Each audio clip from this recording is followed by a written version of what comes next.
Tofa, masu sauraro barkanmu da wannan lokaci, barkanmu da jimirin sake saduwa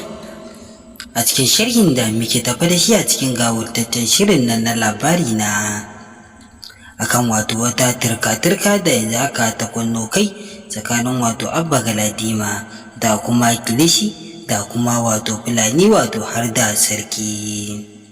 A gefe guda kuma shi kuma Firezdo mahaifinsa ya taso masa da batun aure.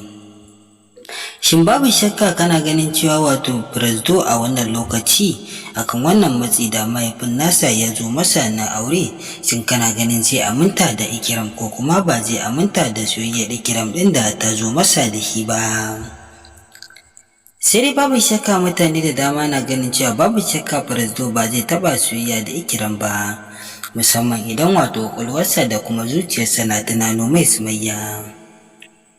wanda kuma a yanzu haka wasu na ganin cewa babu shakka Firezdo ba zai taɓa auren Ikram ba. Idan kuwa ka ga Firezdo ya yi aure, to fa babu shakka Sumayya ya aura.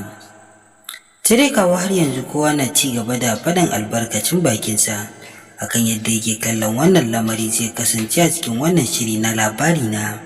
tsakanin soyayyar Firezdo da yake yi wa Sumayya da kuma irin wulakanci da Sumayya take fuskanta a gidan su Raba Gardama a wannan lokaci,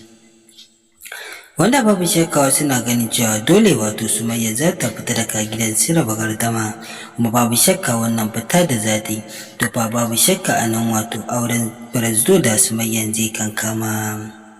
Sai dai wasu na ganin cewa babu shakka Firezdo ba zai taɓa auren Sumayya ba. Kowa a yanzu haka na zuba ido yake yadda za ta kasance akan wannan lamari. Shin wannan hukunci Firezdo zai yanke wa rayuwar tashi, shin auren dolen da mahaifinsa ya sa masa zai yi, ko kuma ya fito da matar aure? Shin kuma wace rigima ce ta kunno kai tsakanin